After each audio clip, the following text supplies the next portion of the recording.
क्योंकि जो नार्सिसिस्ट होता है उससे तो नॉन एम्पैथ है, इनसेंसिटिव है, स्पेशली अपनों के लिए। दुनिया के लिए तो वो राजा हरिश्चंद्र भी हो सकता है। गिल्ट फीलिंग इतना कूट कूट के भरी होती है कि वो हिम्मत नहीं उठा पाते हैं उस रिलेशनशिप से बाहर निकलने की। अगर अगले 30 साल 40 साल यही करना है तो आज छोड़ देते हैं, चाइल्ड और नो चाइल्ड। मैं छोटी मोटी नौकरी कर लूंगा, अपनी मदर का मुझे डिवोर्स कराना है या अपने फादर का मुझे डिवोर्स कराना है। एक डिपेंडेंट पर्सनैलिटी में जा रहा है, एक नार्सिसिस्टिक हो रहा है, लड़ाई झगड़े हो रहे हैं, तो वो इम्पैक्ट बच्चों के ऊपर तो बहुत लाता ही है। अदरवाइज जान का खतरा है। अच्छा, बच्चों को गुस्से में ये उठा के बालकनी से फेंक दिया, वाइफ को बालकनी अच्छा, से, इसी वाइफ हालत। गुस्से में आके फेंक सकती है। या तो आत्महत्या करने की ये लोग बहुत धमकी देते हैं। कई बार इनको देखा गया है, मैं खुद को मार लूंगा, गोली उठा लेंगे हाथ में, चाकू पकड़ लेंगे हाथ में। और ऐसे आदमी से डर लगता है, खुद को मारे ना मारे, हमें तो मार ही सकता है। उनको भी हम बोलते हैं भाई एक्सेप्ट, बीमारी है, बिहेवियर नहीं है, नेचर नहीं है। नहीं नहीं, इनका स्वभाव ऐसा है, नेचर है। नेचर होना और पर्सनैलिटी की बीमारी होना दो अलग अलग चीज चीज है।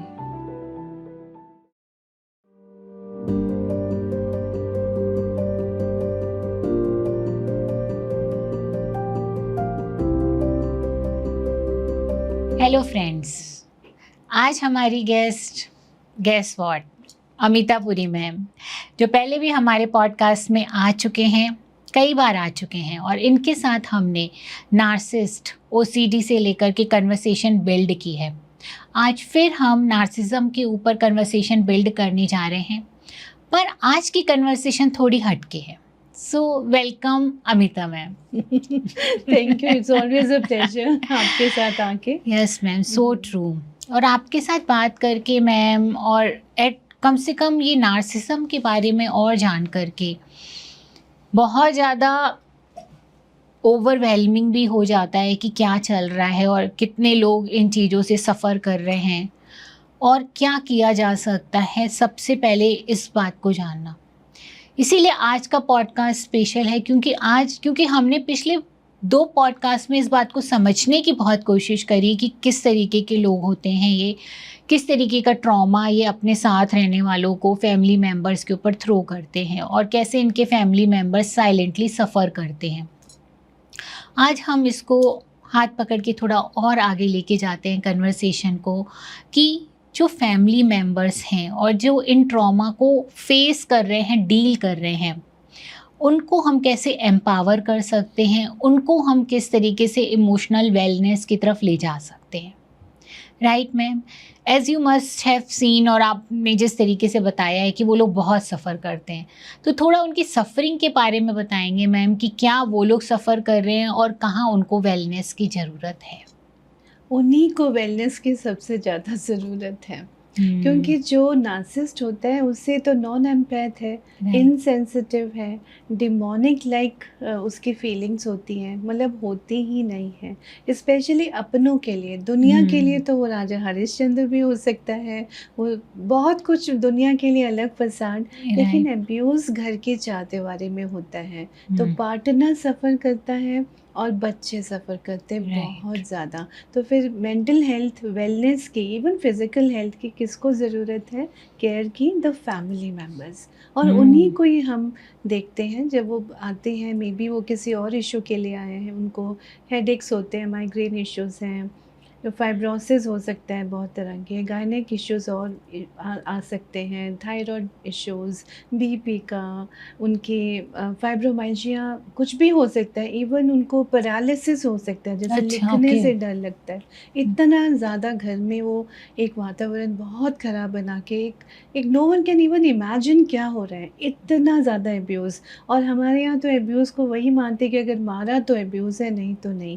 इमोशनल अब्यूज़, कूट कूट के, तिल तिल के अगर किसी को मारना है तो किसी नार्सिसिस्ट के साथ उस बंदे को बिठा दो या वो रख लो। इतना ज़्यादा अब्यूज़ होता है, फाइनेंशियल, इमोशनल, सोशल, स्पिरिचुअल। मतलब वो इंसान अपनी सेल्फ हेट करने लग जाता है, वो गिल्ट में रहता है, मेरी गलती थी, मैंने ऐसा कह दिया, मैंने ऐसे कर दिया, मैंने ये नहीं किया, मैंने ऐसे नहीं बोला। मतलब you are damn if you do, you are damn if you don't वाला सिनेरियो। तो वो गिल्ट स्पाइरल में डालते हैं और हमार उनके बिहेवियर, एब्यूसिव बिहेवियर का जो वो कॉज़ हमें ठहराते हैं। इतना ज़्यादा कन्फ्यूजन, केओस होता है। तो family member, you are right, they need attention, they need care, they need therapy. और हम लोग इसको कभी डायरेक्टली, कभी इनडायरेक्टली, सटल और नॉट सो सटल, कभी कन्फ्रंटेशनल करना पड़ता है। We do that, my team does that. Okay. So जो मैम मेरा एक्सपीरियंस रहा इस ऐसे लोगों के साथ जो खासकर नार्सिसिस्टिक अब्यूज़ रिलेशनशिप में हैं, वो लोग कई बार जो है हिम्मत नहीं जुटा पाते हैं। जैसे आपने बोला कि गिल्ट फीलिंग इतना कूट-कूट के भरी होती है कि वो हिम्मत नहीं उठा पाते हैं उस रिलेशनशिप से बाहर निकलने की, राइट? तो ऐसे में किस तरीके का सपोर्ट आप प्रोवाइड करते हैं उनको, ताकि वो अपनी उन गिल्ट से बाहर निकल कर के अपने बारे में भी सोचें और खुद को वेलनेस की तरफ लेके जाएँ? देखिए, आइडियली अगर हम थेरेपी की बात करें, अगर टेक्स्ट बुक के उसमें जाएं, तो वंस अ वीक, 15 डेज में एक बार, या 45 मिनट सेशन इज़ आइडियल। मगर that is theoretical, right. Practical totally different है। Sometimes twice in a day, okay. Every day for the next 2 months, 3 months. तो वो हम फैमिली थेरेपी ग्रुप बनाते हैं, हम उनके पेरेंट्स का, या डिपेंडिंग अपॉन जो भी इंडिविजुअल्स इन्वॉल्व हैं, other than the main narcissistic individual. Right. तो और जो आना चाहते हैं, एंड माय टीम, ताकि उनको लगे 3, 4, 5 डॉक्टर्स हैं जो हैंड होल्ड है, हमें करा हुआ है। कभी भी वो कुछ भी हो सकता है, दे आर देयर। जैसे कल रात को 12 बजे नाइट में मेरी किसी इंडिविजुअल से बात हुई, he is victim of narcissistic abuse. तो बहुत ज़्यादा कन्फ्यूजन उसको थे। जैसे उसने, हम उसको सपोर्ट कर रहे थे almost every day of the entire month हमने किया। अभी सेकेंड मंथ फिर हो रहा है, एंड ही सेइंग कि प्लीज़ आप छोड़िएगा मत, हम मुझे ताकत मुझे मिलती है। And he is an IT specialist and from the best institute in the country, और internationally also best Ivy League colleges से करके आया है। लेकिन घर में कोई औकात नहीं है। It is like that, and he is made to feel guilty. तो सेल्फ हेट, सेल्फ गिल्ट बहुत ज़्यादा, कि I don't deserve all of that love because I do this, और my parents have done this. तो कल रात को 12 बजे भी बात किया।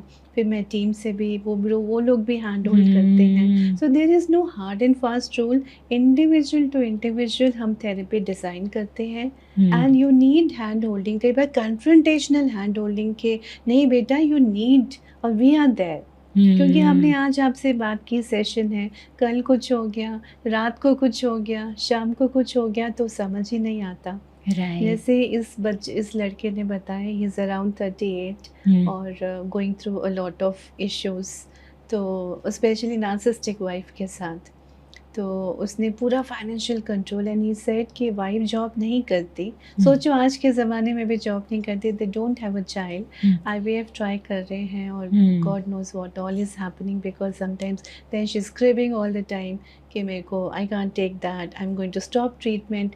और जब नहीं हो रहा ट्रीटमेंट तो भी चिल्लाना है, जब हो रहा है तो भी making him feel the Brunt of everything. उसके बाद ये सेज कि पूरा मेरा सैलरी ट्रांसफ़र पूरा कंप्लीट, ज़ीरो उसके पास, और उसका फ़ोन पे ट्रैकर है, उसका मेल्स चेक होते हैं, फ़ोन चेक होता है, वो अपनी किसी भी घर वालों से बात नहीं कर सकता। और उसके घर से, उसके कज़न से कॉल आए, वो नहीं उठा पाता, क्योंकि उसकी वाइफ के पास कॉल डायरेक्टली समहाउ उसने ऐसे मैनेज किया है, शी डजंट वर्क।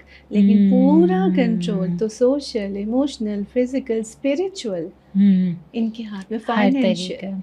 तो उनके साथ बहुत वे से हम लोग हमारी टीम एफर्ट्स कर रही हैं, कभी पेरेंट्स के साथ, कभी उसके कज़न्स के साथ, कभी उसके साथ, टू एम्पावर द फैमिली कि आपकी गलती नहीं है, और अगर गलती है तो उतनी ही है जितनी और इंसानों की गलती होती है, गलतियाँ होती हैं।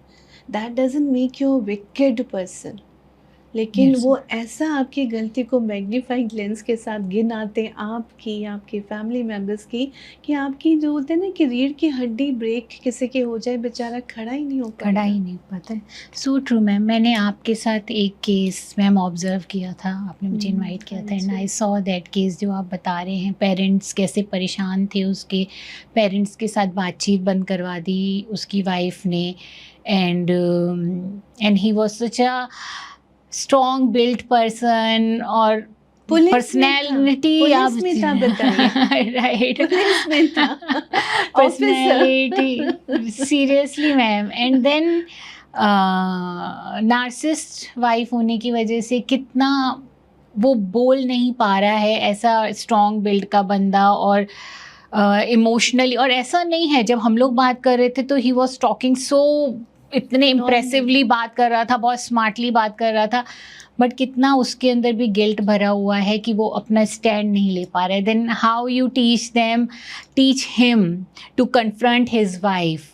सो I saw that, and I was really impressed by you ma'am, कि कैसे आपने उसको बताया कि कैसे आप उसको कन्फ्रंट कर सकते हो, द वे यू आपने डिमॉन्स्ट्रेट किया। सो आप कन्फ्रंटेशन सिखाते हैं ma'am, and which is not very easy, right? It is not very easy, this Right. Comes one with experience, and second, इतने ज़्यादा केसेस हैं, हम लोग देखते रहते हैं, this needs specialised training. Right. तो हमारे हॉस्पिटल में, शंभवी वेलनेस में, citizen hospital and de addiction centre में हमारी टीम स्पेशलिस्ट है to teach and to handle and to train and to manage narcissistic personality disorder, और उनके फैमिली को कैसे हमने ट्रीटमेंट एंड मैनेजमेंट। बहुत सारे बार लोग आते हैं, कहते हैं ठीक हो सकता है, आप बताओ ठीक हो सकता है। तो समटाइम्स वी विल से कि आप बता दो, अगर तो आप बोलोगे ठीक हो सकता है तो हम मेंटेन करते हैं शादी, नहीं तो अगर अगले 30 साल 40 साल यही करना है तो आज छोड़ देते हैं, चाइल्ड और नो चाइल्ड।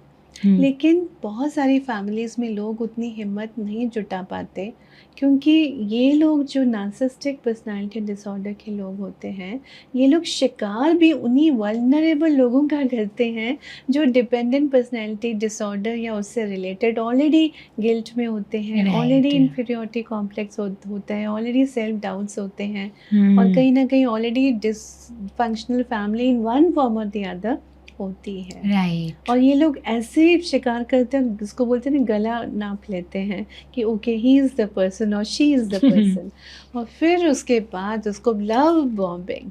अब तो लोगों को समझ आ रहा है, जो हमारे क्लाइंट्स हैं वो बोलते हैं डर लगता है लव, लेकिन समझ आ गया कि मैम इस समय लव बॉम्बिंग हो रही है, क्योंकि Right. प्यार अच्छा लगता है किसी को भी लेना और देना, लेकिन बॉम्बिंग से डर लगता है।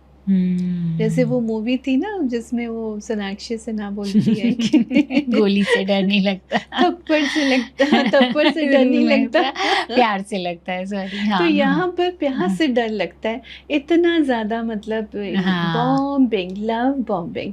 और उसके बाद जैसे ही वो जकड़ में और पकड़ में वापस आता है शिकार, सो कॉल्ड, वो कब तब करते हैं लव बॉम्बिंग जब वो विड्रॉ होने लगता है, जब उनको individual। लगता है कि दूर जा रहा है, मे बी अब इसको अब पकड़ो, ये में, हाँ, और जैसे ही वो पकड़ में आ गया, फिर डीवैल्यूइंग और उसको बीलिटलिंग, गैस लाइटिंग, पल्ले पल्ले, इसको बोलते हैं ना कि पल पल, तिल तिल के उसकी गलतियाँ निकालना। ऐसे क्यों बैठे हो, ये क्या पहना है, ऐसे क्यों हंस रहे हो, ये तुम्हारी आंख छोटी लग रही है, कोई बड़ी लग रही है, ये बाल तुम्हारे कैसे हैं, तुमको तो कुछ खाने का भी तरीका मतलब कुछ भी आपने ट्रिगर कुछ है भी नहीं, ये यहाँ क्यों रखा है, इसको ऐसे, मतलब छोटी छोटी बातों में कि रहना मुश्किल। और लोग फिर बोलते हैं कहाँ जाए, ऑफिस जाते हैं या बच्चे जैसे हमें बताते हैं कॉलेज के या दूसरे, कि घर आता है इंसान सुकून और सुख शांति के लिए, यहाँ घर आने का मन नहीं करता। तो जब लोग हमें ये ऐसे पॉइंटर्स बोलते हैं, तो ये पॉइंटर्स ऐसे कुछ हैं छिपे हुए जो एकदम क्लियर नहीं है, मगर वो हमें और बड़ी कहानी बयान कर रहे हैं, बयां कर रहे हैं। तो उसको हम पकड़ते हैं, वहाँ फिर हम डीपर सर्जरी जिसको बोलते हैं, ताकि हीलिंग अच्छे से हो सके, और बिल्कुल मतलब टोटल ठीक इंसान नहीं होगा जो ये है। एनपीडी थेरेपी में भले ही ना आए, लेकिन अगर उसके फैमिली मेंबर्स आते हैं तो डेफिनेटली उनकी क्वालिटी ऑफ लाइफ में बहुत बहुत फ़र्क आता है, ज़मीन आसमान का अंतर है, फ़र्क आता है। But for that you need specialist training, क्योंकि राइट। बहुत बार लोग मायूस होके आते हैं कि मैम हम आप पहले क्यों नहीं मिली। या हमारे टीम के लोग वो बोलते हैं कि हम वहाँ गए, नहीं फ़ायदा हुआ, क्योंकि एंग्जाइटी की प्रॉब्लम आपको होगी, स्लीपलेसनेस होगा, एपेटाइट इश्यूज़, मतलब आप ही डिप्रेस हैं, तो डिप्रेशन का तो दवा हो गया, लेकिन राइट। कॉज़ल तो वापस फिर आ गया, तो डिप्रेशन भी वापस आ गया, और जो कॉज़ था वो तो कुछ हिला ही नहीं, वही रूट नहीं। कॉज़ तो वही था, किसी ने पकड़ा ही नहीं।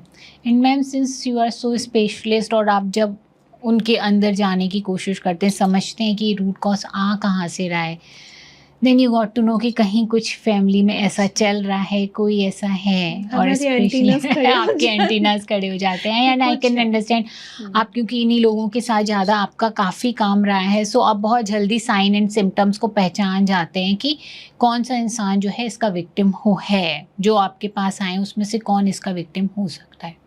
हाँ, आँखों में सोनापन एकदम से, जैसे एक मेरे पास बच्चा आया सो कॉल्ड 21-22 इयर्स का, और वो बोलता है मैम घर जाने का मन नहीं करता।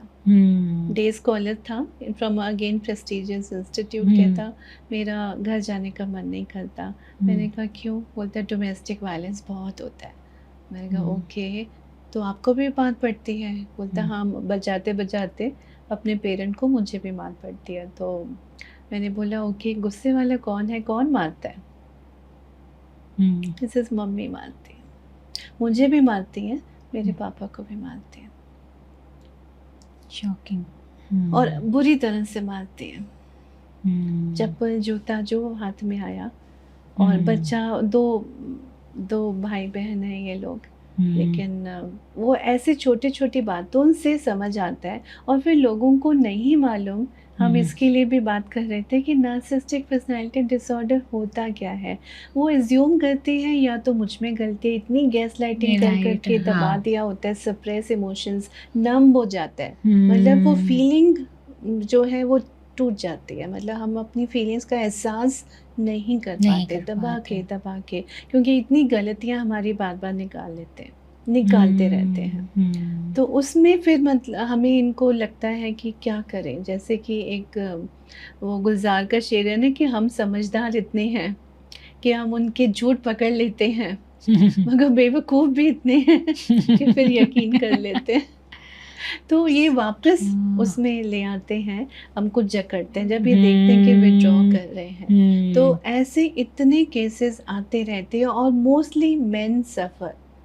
अभी देखिए पुनीत खुराना का केस था, अतुल सुभाष का था, फिर अभी रिसेंटली कुछ और मेरठ के पास में भी। तो अब तो न्यूज़ में आने लगे कि बच्चे जो लड़के हैं वो स्ट्रगल इतना करते करते हार जाते हैं, इतना हार जाते हैं कि वो फिर अपनी जान गंवाना ही, उनको लगता है यही आंसर है, नहीं तो मेरी फैमिली सफ़र करेगी।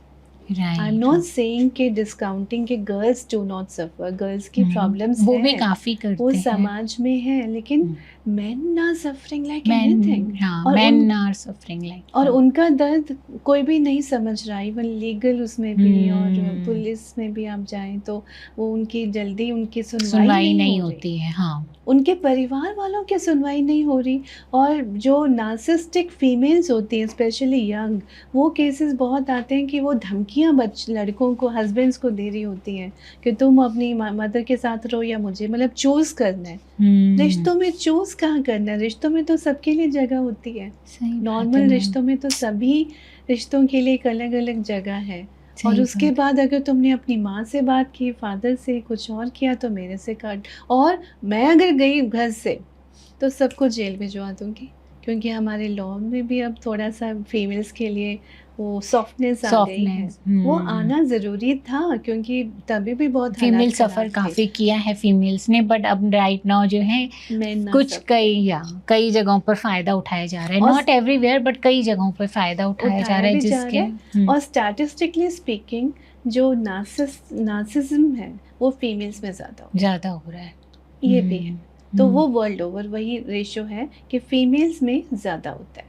तो उसके Okay. कारण अभी न्यूक्लियर फैमिलीज़ हैं। और क्यों ये जो नंबर हैं बढ़ रहे हैं या सामने आ रहे हैं, हम लोगों के पास भी आ रहे हैं, वो इसलिए आ रहे हैं, पहले जॉइंट फैमिलीज़ होती थी, एक्सटेंडेड फैमिलीज़ होती थी, तो एब्यूज़ इतना ओपनली नहीं हो सकता था। और अगर कुछ हो भी रहा है तो और ऑप्शंस हैं। राइट। अगर घर में खाना नहीं बना, मार पिटाई हो रही, तो आप बड़े लोग हैं समझाने के लिए, उसको देख करने के लिए, अकाउंटेबिलिटी है। यहाँ तो abuse without accountability, nuclear family. It's so true. और जहाँ बड़े बच्चे हो रहे हैं, वहाँ बहुत बार मेरे पास बच्चे आते हैं, वो बोलते हैं कि मैंने प्लेसमेंट्स में नहीं जाना, मैंने प्लेसमेंट्स में नहीं जाना, मैंने अपना चाहे पढ़ाई बीच में छोड़ दो, लेकिन मैं छोटी-मोटी नौकरी कर लूँगा। अपनी मदर का मुझे डिवोर्स कराना है या अपने फादर का मुझे डिवोर्स कराना है। अच्छा, okay, so now they are taking the responsibility on इस देम तरह सेल्फ, का। और वो अपने खुद के ड्रीम्स भी छोड़ने को रेडी हैं यहाँ पर बहुत बैठे। बार फादर्स बोलते हैं जो सफ़र करें, बहुत बार मदर्स जो मदर वाइफ्स हैं वो बोलती हैं कि हमने तो बच्चों के कारण निभा लिया, बच्चों के कारण अब्यूज़ सहा।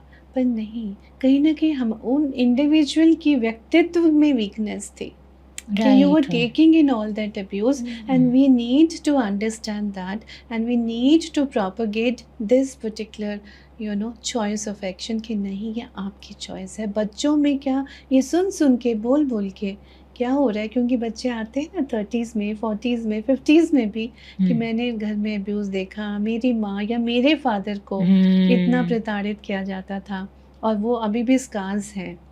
तो सो ट्रू मैम, मतलब बच्चों के ऊपर जब और मैंने तो ये भी देखा है कि बच्चों के ऊपर जब डाल दिया जाता है कि बच्चों की वजह से हमने किया, तो बच्चों के अंदर भी एक बड़ी गिल्ट फीलिंग आ जाती है, वो बहुत ज़्यादा सप्रेस हो जाते हैं, वो भी अपने लिए कुछ भी, उनको जो चाहिए उनके अंदर से खुशी चली जाती है मैम, वो भी एक प्लेजर सीकिंग और जो दूसरों को खुश करने वाला एटीट्यूड है उसको अपनाना शुरू कर देते हैं कि ठीक है, मम्मा को खुश करना है, पापा को खुश करना है, एंड इसके बियॉन्ड जो है वो अपनी लाइफ लिव नहीं कर पाते। जैसे आपने बोला कि हम जॉब नहीं लेंगे अच्छी, पर हम अपनी मम्मी का डिवोर्स कराएंगे, so they take the responsibility on themselves कि इनको खुश रखना कहीं ना कहीं हमारी जिम्मेदारी है, क्योंकि इन्होंने हमारे लिए इतने सेक्रीफाइसेस किए हैं।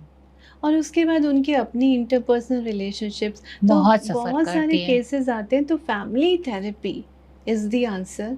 बहुत बार लोग बोलते हैं कि वो नहीं आएगा, मेरा स्पाउस नहीं आएगा जो नार्सिसिस्ट है। तो विक्टिम्स है ना, विक्टिम्स आप लोग आइए, फैमिली मेम्बर्स आइए जो उसमें अगर बच्चे, बहुत केसेस में ये भी होता है, मैं बहुत बार उनको कन्फ्रंटेशनल वे से कि I need to meet your child, adolescent child specially, या एडल्ट चाइल्ड, कि आप लेकर तो आओ। नहीं वो ठीक है, वो तो अपना ये कर रहा है, वो कर रहा है, बहुत अच्छा, he or she may be doing very well outside, लेकिन emotionally the person is broken ना हो, ये हो नहीं सकता। That's so और true, फिर ma'am. जब वो बच्चे आने, उस टाइप वो एज ग्रुप के बच्चे आने लगते हैं, एडोलेसेंट यंग एडल्ट्स, इतना कुछ निकलता है पर्सनालिटी प्रोफाइलिंग में। We have very good standardise Indian norms के साथ टेस्ट हैं, हम वो करते हैं, उसमें इतना कुछ उनकी पर्सनालिटी में निकलता है, एंड देन दे स्टार्ट, उनको बिलीव होने लगता है, होप जगने लगती है, then they start coming for therapy. तो ये ऐसे बहुत generational, it is intergenerational trauma. That's so true. और फिर बहुत बार मुझे कन्फ्रंटेशनल थेरेपी में जर्क्स भी देने पड़ते हैं। आपने अपनी शादी बचा ली, बहुत अच्छा किया, गुड। थेरेपी में तब नहीं आए थे, अब आप इसलिए आए ना कि बच्चों को ये प्रॉब्लम हो रही है, वो हो रही है, तो उनकी थेरेपी के लिए आपको अपनी boundaries, I am not saying break your marriage और रिलेशनशिप, लेकिन बाउंड्रीज बनाओ। उसके लिए यू नीड हैंड होल्डिंग, उसके लिए you need therapeutic support all the time, continuous चाहिए। कभी कभी once a week is enough, कभी every day, as I told you, कभी मोमेंट्स, हमें 3-4 बार हमारे टीम मेंबर्स के बाद कॉल्स आते हैं। So we have a good team of psychologist and counsellors who are taking care of this and who specialize in the management of narcissistic personality disorder, and it's a highly specialized way to deal with it. You need that kind of specialist training these days. जैसे that can be for the next segment, जैसे IVF का so counsellor empowerment programme Indian fertility society का है। अच्छा, तो okay. उसमें IVF treatment जो ले रहा है उनकी हेल्थ को कैसे, मेंटल हेल्थ, इमोशनल हेल्थ को अगर हम ठीक रख पाएंगे तो उनकी रिस्पॉन्स टू ट्रीटमेंट अच्छा, ऊपर इम्प्रूवमेंट चल होगी, and we are part of that. वाह। उनकी बुक्स एंड ऑल हैं, so we are being coauthors. मेरी टीम में और भी लोग हैं, सृष्टि है, शिवम है और शक्ति, सतीश, ऐसे ही नेम्स, आस्था, Very कई good. लोग हैं। मैम, आपकी ये बुक है द पावर ऑफ 3, जिसमें आपने psychotherapy, hypnotherapy and subconscious energy healing, सेहत के बारे में बात करी है कि ये नार्सिसिस्ट के जो विक्टिम्स होते हैं इनके लिए बहुत ही हेल्पफुल थेरेपीज बहुत होती हैं। हेल्पफुल। जैसे पावर ऑफ 3 रखा है इसलिए कि अमेलगमेशन कौन और इंडिविजुअल केसेस में डिफर करता है कि हम कितने डोजेस में कौन सी थेरेपी एक पर्टिकुलर केस में दे रहे हैं। तो पावर ऑफ 3 साइकोथेरेपी तो है ही, लेकिन साइकोथेरेपी सरफेस लेवल को डील Okay. करता है। उसके बाद हम हिप्नोथेरेपी में जाते हैं, वो थोड़ा और नीचे जाता है। इट्स लाइक ऊपर बैंडेड लगाई, इधर बैंडेज किया। सो यू नीड, वो सबकॉन्शियस माइंड को ही डील कर रहा है बट बैंडेज करके वो उसके और डीपर जब हम जाते हैं at soul level, energy level, because everything is energy. अब यहाँ पर हम लोग यहाँ बात कर रहे हैं, लेकिन एनर्जी के थ्रू, टेक्नोलॉजी के थ्रू ही कितने लोगों को सुनने को मिलेगा। तो Right. डीपर लेवल का जो है दैट इज, उसके भी बहुत एस्पेक्ट्स, और हमारी वैदिक संस्कृति का ही पार्ट है subconscious energy Energy healing healing. Therapy. तो उसके भी बहुत सारे कंपोनेंट्स हैं। हमारी टीम है, they are well trained in that. Trainings पे हम इसके ऊपर देते हैं, साइकोथेरेप्यूटिक स्किल्स पे देते हैं, हिप्नोथेरेपी एंड सेहत, सबकॉन्शियस एनर्जी हीलिंग थेरेपी। और it makes a lot of difference, it is making. और लोगों को लगता है कि, और फ़र्क दिखता है, क्योंकि लोग दे वांट टू नो कि ये ठीक हो जाएगा ये कि नहीं। इट्स लाइक डायबिटीज़ ठीक हो जाएगा, थायराइड हो गया ठीक हो जाएगा। वंस एक बार गोली शुरू हो जाती है, इवन टाइप 2 डायबिटीज़ में भी तो जनरली नहीं छूटती। बीपी जिसको हम कुछ भी नहीं मानते कि ये भी कोई बड़ी बीमारी है, क्योंकि दवा के साथ मैनेज हो रही है। लेकिन नार्सिसिस्टिक पर्सनालिटी डिसऑर्डर के जो विक्टिम्स होते हैं उनके लिए थेरेपी में हमारे काफ़ी कंपोनेंट्स हैं। कुछ मैंने तब शेयर भी किए थे आपसे, हमारी किताब में भी है। तो उसमें वो कंपोनेंट्स को यूज़ करते हुए फैमिली लाइफ को कुछ हद तक और काफ़ी हद तक अपनी क्वालिटी ऑफ लाइफ को इम्प्रूव किया जा सकता है। और अगर आपकी क्वालिटी ऑफ लाइफ इंडिविजुअल की ठीक हो रही है, फैमिली मेम्बर की, तो जो सेकंड जनरेशन है बच्चों की, उनका एंड नेक्स्ट जनरेशन। अदरवाइज, क्योंकि इंटरजेनरेशन ट्रॉमा है, अगर आपके ग्रैंड पेरेंट्स में से किसी को भी एनपीडी था, जो आपने देखा आपके पेरेंट्स में किसी को था, आप में भी वो उसके छींटे आएंगे, तो हो ही नहीं सकता कि जो फोर्थ जनरेशन को ना हो। That's so true, मैम, क्योंकि थेरेपी में भी हमारे पास जितने भी लोग आते हैं तो कहीं ना कहीं, चाहे एंजाइटी के हों, डिप्रेशन के हों, ओवर स्ट्रेस लेने वाले हों, या रिलेशनशिप प्रॉब्लम्स के लिए आ रहे हो, अंडरनीथ कहीं ना कहीं मैम घरों में पेरेंट्स के लड़ाई झगड़े आते हैं। और पेरेंट्स की लड़ाई झगड़े, आई थिंक नार्सिसिस्टिक जो एट्रीब्यूट है वो ज़्यादा बढ़ने की वजह से, आई एम नॉट सेइंग कि नार्सिसिस्ट होंगे ही होंगे, पर कहीं कुछ क्वेश्चन में आई थिंक वो स्केलिंग में बढ़े हुए होते हैं। दैट्स वाई वो झगड़े इस लेवल के पहुंचते हैं। एग्जैक्टली, क्योंकि उनको उनके पास एग्जाम्पल ही नहीं है ना हेल्दी रिलेशनशिप्स कैसे रखना। तो उनके अपने रिलेशनशिप हॉपिंग होगा ही होगा अगले generation, because they do not have good example of how to have a qualitative good relationships maintain करना नहीं आएगा उन्हें relation. They may be very good people from inside but they do not know how to do it. तो जो अगर एक generation में है तो सेकंड में होगा ही होगा, हो ही नहीं सकता कि ना हो। और अगर एनपीडी नहीं होगा तो कोई रिलेटेड कोमॉर्बिड इश्यू होगा ही होगा। और जनरली जो एनपीडी होता है उसके फैमिली मेम्बर्स में डिप्रेशन, एंजाइटी, ओसीडी और तरह के कई ट्रॉमा रिस्पॉन्सेस हो जाते हैं। तो बीमारी होती है, वन वे और the other. Anxiety, stress, depression तो वैसे गिफ्ट में ही मिल जाता है। I know.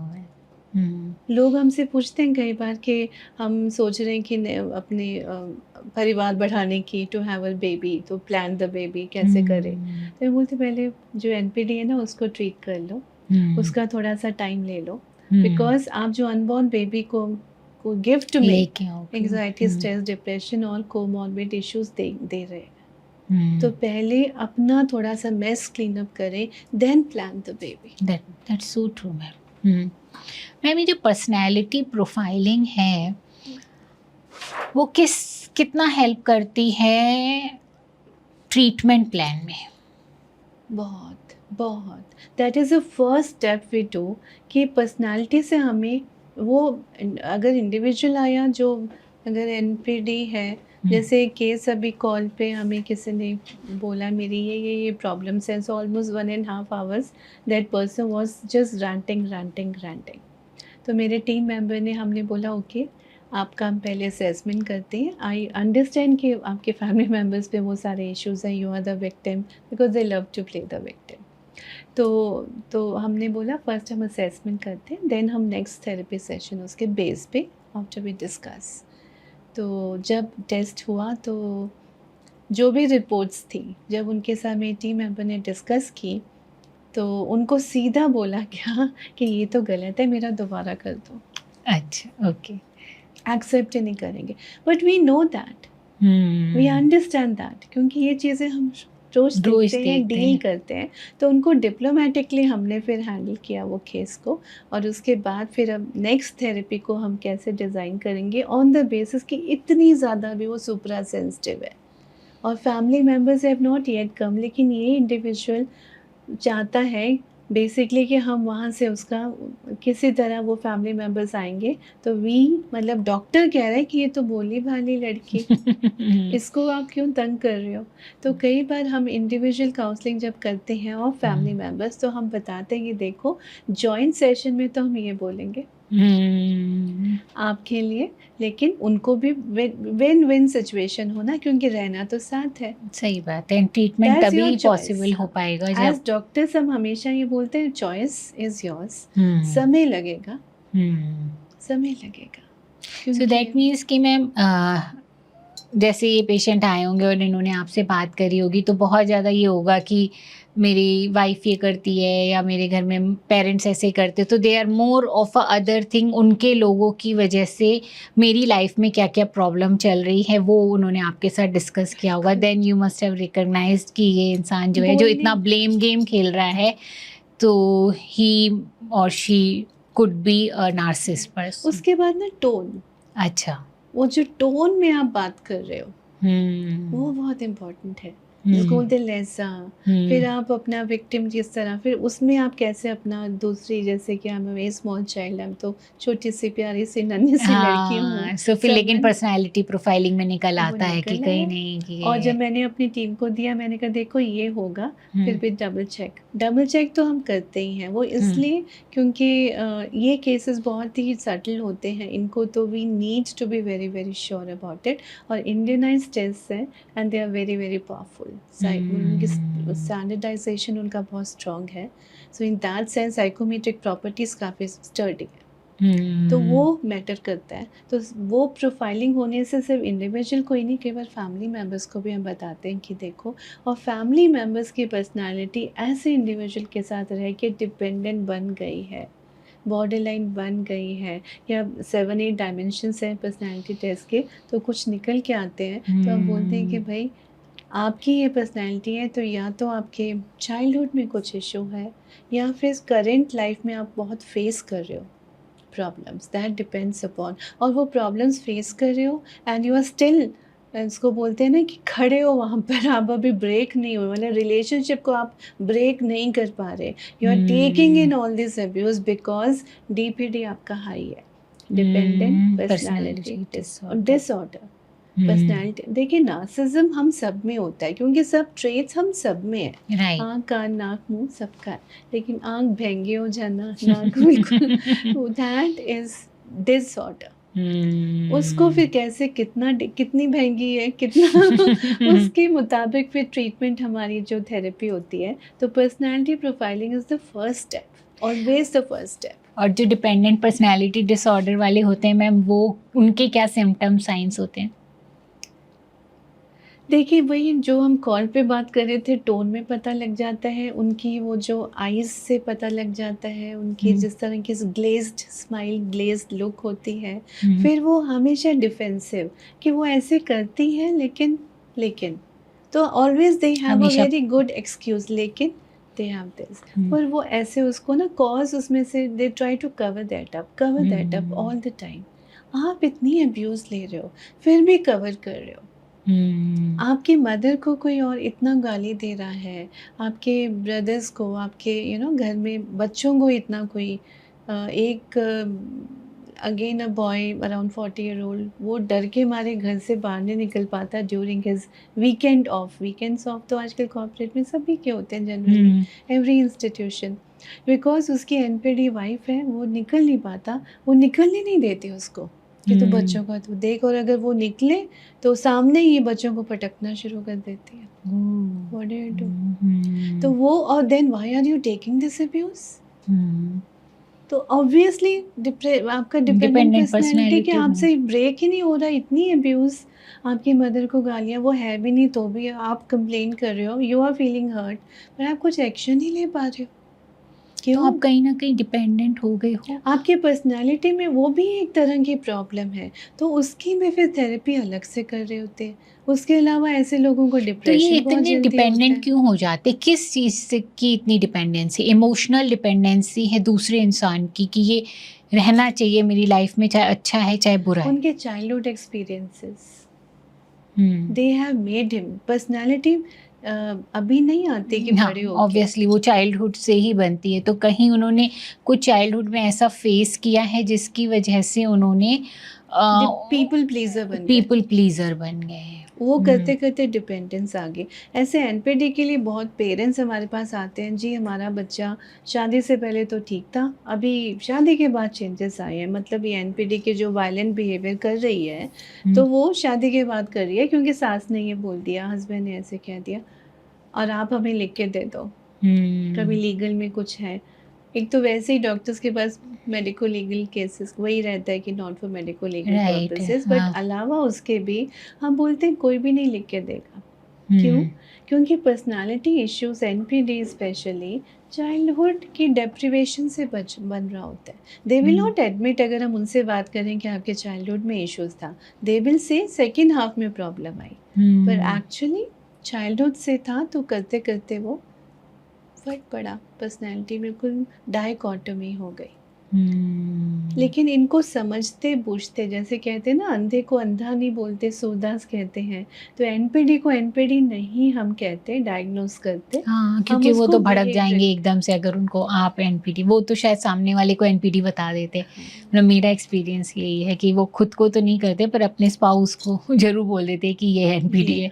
और एग्ज़ैक्टली पढ़ते भी ज़रूर हैं गूगल में एनपीटी क्या होता है पूरे सिम्पटम्स साइन सिम्पटम्स पढ़ के और दूसरे के ऊपर लेबल लगा देते हैं लेवल कि ये लगाते हैं। एनपीटी है। एंड ये पैथोलॉजिकल लायर्स होते हैं। हुँ, आपके सामने ऐसी कहानियाँ सुनाएँगे कि आपको लगेगा कि सास या हस्बैंड ने तो पता नहीं कितना इसको ज़ुल्म ढाए हैं।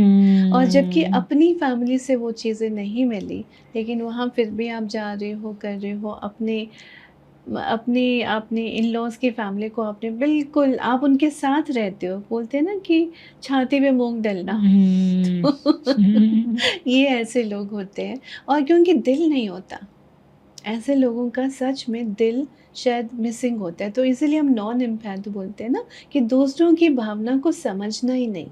राइट। मैं प्रधान, आई, मी, माई सेल्फ। तो उसमें इसलिए हमें जो है कई बार डेली, कई बार वीक में 2 बार, 4 बार हमें टच में depending upon case to case and severity of NPD उसके मुताबिक थेरेपी डिज़ाइन करनी पड़ती है। And team is very important, we have a good team. तो काफ़ी वे से हम कवर करते हैं और एम्पावर करते हैं फैमिली मेंबर्स को। आई गेस हुँ, रिजल्ट्स कम रिज़ल्ट्स का। With time, hmm. रिजल्ट्स कम उनकी उनके ऊपर उनकी मेंटल हेल्थ डेफिनेटली इम्प्रूव होती है। वेरी गुड मैम, क्योंकि ये बहुत नीडेड है एंड वी आर सीइंग कि जो एनपीडी के फैमिली मेम्बर्स हैं वो बहुत सफ़र कर रहे हैं। एटलीस्ट अगर वो इस बात को समझ जाएं कि वो अपनी मेंटल हेल्थ पर फोकस कर लें, अपनी बाउंड्रीज़ को सेट करना, खुद की एनर्जी हीलिंग्स करा लेंगे, तो एटलीस्ट वो खुद का ट्रॉमा भी ख़त्म करेंगे, एक अच्छी लाइफ जिएंगे और बच्चों को भी एक एनवायरनमेंट दे पाएंगे। क्योंकि अगर वो इतना बर्डनड हैं, इतना लोडेड हैं ट्रॉमा से, तो कहीं ना कहीं वो बच्चों को भी इम्पैक्ट करेगा कि दोनों पेरेंट्स, एक डिपेंडेंट पर्सनैलिटी में जा रहा है, एक नार्सिस्टिक हो रहा है, लड़ाई झगड़े हो रहे हैं, तो वो इम्पैक्ट बच्चों के ऊपर तो बहुत लाता ही है। Right ma'am. मैम, हमने नार्सिस्ट के पहले भी एपिसोड्स बनाए हुए हैं और बहुत सारे लोगों के कमेंट्स और क्वेरीज उसके अंदर हैं। सारे तो हम एक बार में एड्रेस नहीं कर सकते हैं, पर कुछ क्वेश्चंस जो हैं जो हमारे ऑडियंस के हैं वो मैं आपके साथ एड्रेस करना चाहूँगी। एक लेडी ने लिखा है कि वो कहना चाहते हैं कि क्या ऐसा कोई टेस्ट है, साइको टेस्ट है, जो पहले से ये मेजर कर सके कि जो हमारा पार्टनर है वो नार्सिस्ट पर्सनैलिटी ट्रेट्स का है, क्योंकि उन्होंने ये धोखा खाया है, उनकी शादी किसी गलत इंसान से, ऑब्वियसली नार्सिस्ट से हो गई है, so she is suffering a lot. So I think वो प्री मैरिटल काउंसलिंग और इस तरीके के टेस्ट के बारे में पूछ रहे हैं। So is there any possibility of it? Exactly हमारे पास केसेस भी आते हैं, हम एनकरेज भी करते हैं कि कोई अगर मैरिज का स्पेशली अपनी वेडिंग प्लानिंग के लिए कोई आता है या बताता है या किसी का पता लगता है, तो वो प्री मैरिटल काउंसलिंग में स्मार्ट लोग आने लग गए हैं और उसमें हम पर्सनालिटी टेस्ट करते हैं दोनों का। और उसमें बहुत सारे हमारे टेस्ट हैं जो बहुत स्ट्रॉन्ग हैं, साइकोमेट्रिक प्रॉपर्टी स्ट्रॉन्ग है, and we are anyway using those test हमारे केसेस के साथ भी। उसमें डिटेल्ड कुंडली जिसको बोलते हैं ना, खुल के एकदम बाहर आ जाती है कौन कितने पानी में है। एक और टेस्ट हम साइको एस्ट्रोथेरेपी, हमारी किताबें निकली हैं, अच्छा, वो भी जिक्र किया था। तो हमारे एस्ट्रोथेरेपिस्ट हॉस्पिटल बेस्ड वर्क है, तो एस्ट्रोथेरेपिस्ट हॉस्पिटल में हैं, उनके साथ भी हम डिटेल्ड एस्ट्रो एनालिसिस, सिर्फ ये नहीं कि हम हाँ 24 गुण मिले और 36 गुण मिले और कैसे, द डिटेल पार्ट, तो वो मैच, उसको मैच करना, हमारी पर्सनैलिटी प्रोफाइलिंग, इन सारा मैच होना, फिर क्लिनिकल जजमेंट, हमारा इंटरेक्शन, ये सारी चीज़ें इंश्योर करता है कि आप ट्रैप्ड ना हो। और अगर कुछ आपको उसके बारे में, आपके इस पार्टनर के बारे में कुछ आपको बातें पता चल रही हैं more insightful, that will help you make your relationship more beautiful. Right. तो प्री मैरिटल काउंसलिंग, एस्ट्रोथेरेपी, ये चीज़ें मिल के, पर्सनैलिटी असेसमेंट एंड एस्ट्रोथेरेपी मिल के एक पावरफुल टूल है to ensure that life is beautiful.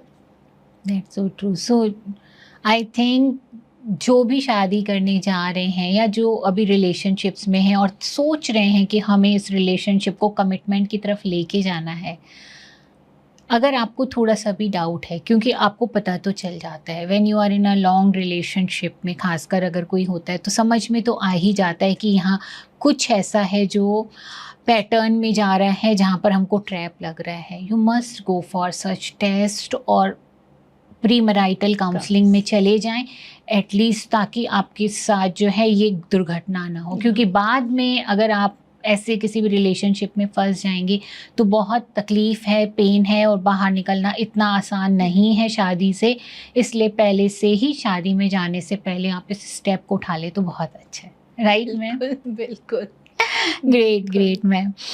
And ma'am, एक और व्यूअर का क्वेश्चन है, क्या ऐसा आदमी कभी इम्प्रूव हो सकता है जिसका बिहेवियर सेल्फ ऑब्सेस्ड है, साथ के साथ वो बाइपोलर और डिप्रेशन का भी शिकार है, मैनिक एपिसोड्स भी उसको होते हैं, और शी सेड कि मेरे हस्बैंड का बिहेवियर बहुत ही नार्सिस्ट होता जा रहा है, कैसे करें, क्या करें? लाइक देखिए, इसमें तो कितनी सारी प्रॉब्लम्स हैं। नार्सिस अपनी जगह, बाइपोलर भी है, मैनिएक फेज़ में, कई बार गुस्से में, और अगर नार्सिस्ट भी आपका जग गया, रेज में आ गया, तो ऐसे लोग कुछ भी कर सकते हैं। अच्छा, इट्स नॉट एग्जैक्ट वायलेंट हो जाएंगे, वायलेंट में कहीं धक्का मारा, गिरा दिया, कुछ हो गया, कोई भी दुर्घटना घट सकती है। तो साइकियाट्रिस्ट के साथ आपको मिलना है, मेडिसिन में रहना है, क्लिनिकल साइकोलॉजिस्ट, थेरेपी आपकी रेगुलर मतलब बहुत ही इलेबोरेट आपकी जो कन्फ्रंटेशनल थेरेपी जो हम इसके लिए बताते हैं, someone who is specialising in this बहुत इम्पॉर्टेंट है, अदरवाइज जान का खतरा है। अच्छा, बच्चों को गुस्से में ये उठा के बालकनी से फेंक दिया, वाइफ को बालकनी अच्छा, से, इस लेवल वाइफ गुस्से में आके फेंक सकती हैं। कई लोग मतलब पूछते जो हैं, भी हैं जिनका एनपीडी बहुत बढ़ा हुआ है, बढ़ा हुआ है और कोमॉर्बिड कोमार बाइपोलर हाँ, मैनियक इस पागल हो गए, जिसको मैनियक इस दैट ना हम हम्म, बोलते हैं। तो मैनियक बिहेवियर हो जाता है अगर आपका मेनिया हाई हो गया और एनपीटी का रेज आ गया और कोई ट्रिगर भी था, तो सब चीज़ें मिला के उस वक्त होश बिल्कुल बिल्कुल ही दिमाग उससे बिल्कुल ही ब्लॉक हो ब्लॉक हो जाता है जाता फिर है। हाँ। और ऐसे लोग कुछ भी वायलेंस में किसी, फिर वो जो कई लोग पूछते हैं कि मर्डर तो नहीं कर देंगे, कर सकते हैं। अच्छा, क्योंकि ये भी डर रहता है लोग जो भी इनके साथ रहते हैं, क्योंकि वायलेंस, इनकी वायलेंस की रेंज कई बार इतनी ज़्यादा हो जाती है कि या तो आत्महत्या करने की ये लोग बहुत धमकी देते हाँ, हैं। कई बार इनको देखा गया है, मैं खुद को मार लूँगा, गोली उठा लेंगे हाथ में, चाकू पकड़ लेंगे हाथ में, खुद को मार दूँगा। और ऐसे आदमी से डर लगता है, खुद को मारे ना मारे, हमें तो मार ही सकता है। है ना? और होता है, हो भी सकता है। होता है। और हुँ। एक तो मर्डर है जिसने मर्डर किया, यानी जो आप चाकू या बालकनी से गिरा दिया या कुछ हुँ। ऐसा, गर्म पानी पूरा, मतलब they can be very violent and cruel, excruciatingly cruel. लेकिन हुँ। उसके अलावा एक सटल मर्डर्स होते हैं जो हुँ। कि बहुत बार केसेस सामने आते हैं, फैमिली मेम्बर्स बोलते हैं। जैसे अच्छा। किसी ने बताया कि उसकी जो दादी थी, हुँ। उन्होंने दादाजी का ख्याल, वो जब बेड रिडन हो गए, सारी उम्र भी तंग किया हुँ। और उसके बाद भी बिल्कुल ख्याल नहीं रखा, बिकॉज़ बोलते मर तो रहा है, बुड्ढा मरने दो। डॉक्टर के पास में अच्छा। दवा भी टाइम पे नहीं देना करना, वो हुँ। वर्कर है, नौकर है, और आप महीना-महीना बाहर अपने इधर जा रहे हैं घूमने, उधर जा रहे हैं, कोई परवाह नहीं, कोई समाज की भी परवाह नहीं रहती। और हुँ। एक और केस था, वहाँ पर भी वो लेडी ने मुझे अपनी मदर का बताया, और उसको आज भी गिल्ट है कि हुँ। मेरे फादर को हार्ट अटैक आया था अच्छा, और ओके। मेरी मदर आराम से सो रही थी कि ये तो एक्टिंग करते रहते। हुँ। मेरे उस केस में भी मदर नार्सिसिस्टिक थी और ये जो लेडी थी उन्होंने मुझे अपने स्कार्स के लिए वो किया था, बात की थी कि ये सेशन लेना चाहते हैं क्योंकि उनके स्कार्स ख़त्म ही नहीं हो रहे। खत्म। मदर ने चाइल्डहुड में उनके साथ कितना ज़ुल्म किया है। I can understand. एक ये भी है मैम हमारे ऑडियंस में, एक ने लिखा है कि मदर को बहुत ऊँचा स्थान दिया जाता है, पर कई बार मदर नार्सिसिस्ट होती हैं, उसके बारे में कोई बात नहीं करता है। या तो ये इस तरीके के भी हैं। 2 मदर का एक अलग ही इंस्टिंक्ट होता है, पर वो भी कई बार यानी नार्सिसिस्ट निकल आती हैं और अगर फिर बीमारी है तो तो वो बीमारी है, फिर वो बहुत ही डीप इम्पैक्ट और ज़्यादा हो जाता है, क्योंकि वो मदर है और उनका किया हुआ जो है वो बच्चे के लिए ज़्यादा ट्रॉमेटिक हो जाता है। यस, और उसको कैसे हैंडल करना वो केस टू केस हम आगे के फर्दर सीरीज़ में, जैसे आपने ये पॉइंट हुँ। मदर का, बहुत लोगों को ये भी गिल्ट है। लेकिन अब फीमेल स्टैटिस्टिक्स भी यही बता रहे हैं कि फीमेल्स में ये ज़्यादा बीमारी होती है, हुँ। We have to accept. और हमारे पेशेंट्स क्लाइंट्स भी आते हैं, उनको भी हम बोलते हैं भाई एक्सेप्ट, बीमारी है, बिहेवियर नहीं हुँ। है, नेचर नहीं है, नहीं इनका स्वभाव ऐसा है, नेचर है। नेचर होना और पर्सनैलिटी की बीमारी होना 2 अलग अलग चीज़ है। चीज़ है। नेचर को ठीक किया जा सकता है ट्रेनिंग दे के, लेकिन बीमारी को, वो भी मानसिक रोग इतना भयंकर, पागल आदमी भी पागल तो दिखता है, पर ये वाला पागल आदमी मैनिपुलेटर होता है, तभी बोलते हैं मास्टर मैनिपुलेटर। तो बहुत सावधानियाँ रखनी पड़ती हैं, केस टू केस हम अगली सीरीज़ में जैसे आपने राइट। बोला, हम करते इसको रहेंगे। डिस्कस करेंगे। और मेरी रिक्वेस्ट है अपने व्यूअर्स के साथ, आपकी कोई भी क्वेरी हो, कोई भी क्वेश्चन हो, आप डाल सकते हैं। हम इसकी सीरीज़ करने वाले हैं, उसमें आपके सारे क्वेश्चंस को हम लेंगे, उसको एड्रेस करने की कोशिश करेंगे। सो ask it. Ma'am, at the end of the podcast आप हमारे व्यूअर्स को क्या बताना चाहेंगे? 2 लाइनें। यस। हिम्मत ना हारिए, थेरेपिस्ट ना बिसारिए, आप दस जाइए, औरों को तारिए। तो my one word is therapist के साथ आप रहेंगे जितना उसके संग, आपकी अपनी भी प्रॉब्लम्स में फ़र्क आएगा और क्वालिटी ऑफ लाइफ आप अपने फैमिली मेम्बर्स की इम्प्रूव कर पाएंगे। Right, that's so true. Thank you very much ma'am, बहुत ही अच्छा लगा बात करके, और आई होप मेरे व्यूअर्स को बहुत सारी न्यू इंसाइट मिली होंगी इस पॉडकास्ट से। So see you again ma'am. Thank you. आज की अगर हमारी ये कन्वर्सेशन आपको पसंद आई है फ्रेंड्स, तो मेरे चैनल को सब्सक्राइब जरूर करिएगा, क्योंकि आपका सब्सक्राइब करना हमें मोटिवेट करता है इसी तरीके का और कंटेंट बनाने के लिए। फ्रेंड्स, मेंटल हेल्थ की अवेयरनेस होना बहुत ज़रूरी है। ऐसे में मेरे चैनल को ज़्यादा से ज़्यादा शेयर करिए अपने परिवार वालों के साथ, अपने फ्रेंड्स के साथ, बिकॉज यू नेवर नो, किसी के लिए भी ये हेल्पफुल हो सकता है।